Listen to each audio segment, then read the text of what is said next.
Hi guys, હું રીના ઠાકોર. સ્વાગત છે તમારું મારી મિની બ્લોગમાં. આજે આપણે બનાવવાના છે પુલાવ.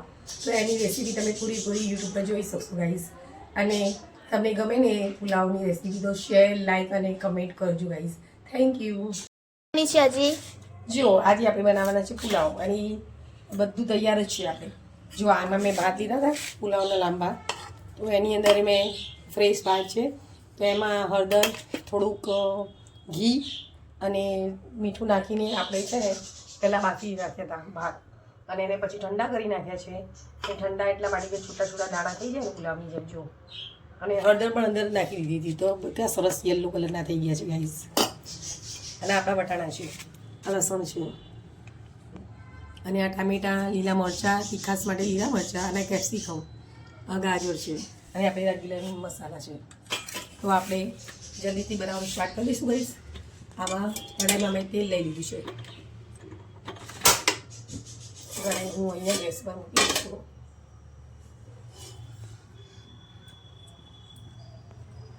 હવે આપણે અહીંયા પહેલાં આપણે 1 ચમચ જેટલું જીરું નાખીશું.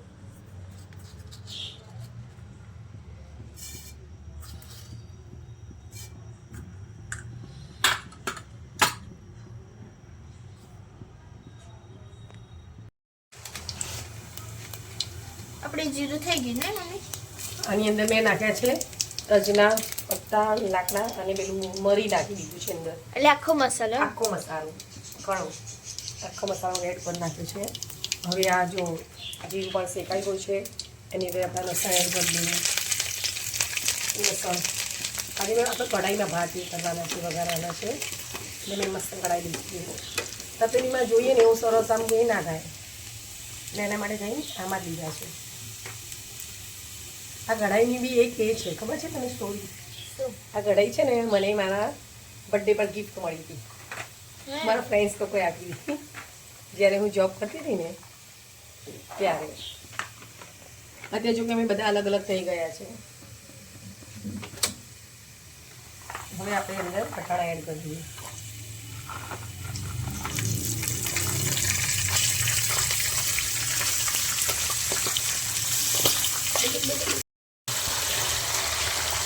વટાણા થઈ ગયા ને? હા, જો આપણે તું ઉછળતા ને વટાણા કઢાઈમાં નાખ્યા ને, મેં જેવું વઘાર કરે ને એવું તું છે ને મારો વિડીયો બંધ કરી નાખ્યો. હા, જે તો તેલ છે અને વટાણા સૂટ પેલા એ હોય એટલે થોડુંક તો ફૂલેલું રહેવાનું છે. તો એના માટે કંઈ તું વિડીયો સ્ટોપ કરીને વીક લાગી તને દેવરાજ? હમણાં 2 મિનિટ માટે તને નહીં લાગતી? મને તું એ ભાગી જ ગઈ હતી ને? મને નથી લાગતી. તું બી ભાગી જ ગઈ હતી.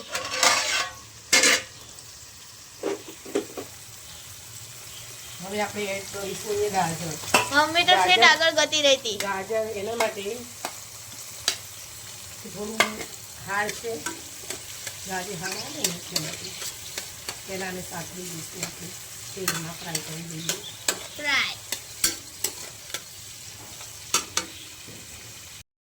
હવે આપણે અંદર એડ કરીશું નહીં, કેપ્સિકમ એડ કરીએ પહેલાં. હા, પછી લીલા મરચાં, ટામેટા લાસ્ટમાં એડ કરવાના છે. કેમ એવું કેમ? બચ્ચા ટામેટા ને એકલા મોકલો જ.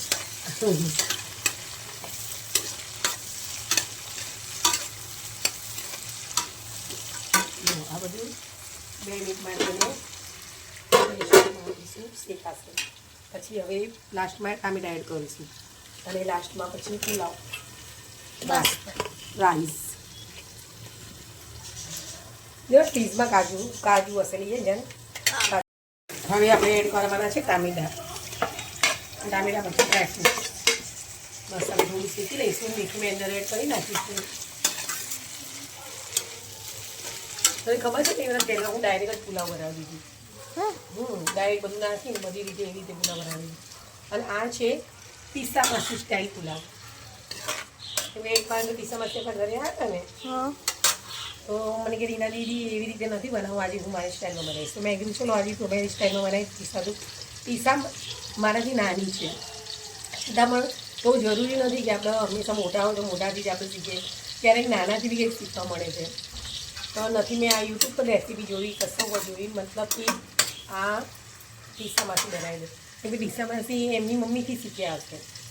મને એવું ખ્યાલ નહોતો પણ એને જ્યારે બનાવ્યું ને બધા ઘરમાં વખાણ કરતા હતા એટલો ટેસ્ટી પુલાવ બનાવ્યું છે ને પછી એનું નામ શું પડી ગયું છે ખબર છે પ્રિન્સના અમારા ઘરના અમુક લોકો મહેમત એમ કે ડીસામાસી સ્ટાઇલ પુલાવ બનાવો કે પુલાવનું નામ જ ડીસામાસી સ્ટાઇલ.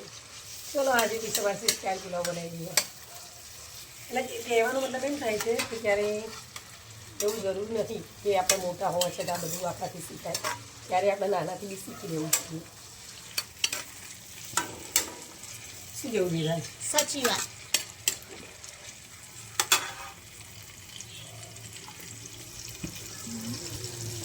હવે આપણે અંદર રેગ્યુલર મસાલા એડ કરી નાખીશું.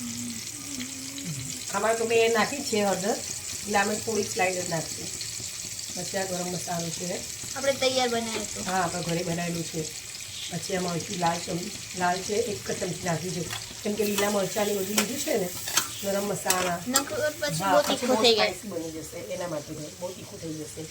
પછી આપણે થોડું લગાનો પાવડર બસ બાકી નખ છે. હવે આપણે બધું શેકાઈ બી ગયું છે રાઈસ. નાખી દઈશું પાછું. હવે આપણે રાઈસ એડ કરી દઈશું.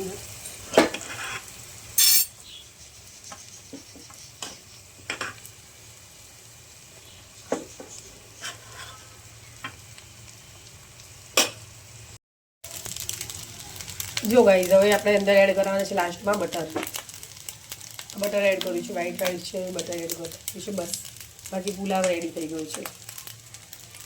તમે જોઈ શકો છો રાઈસ.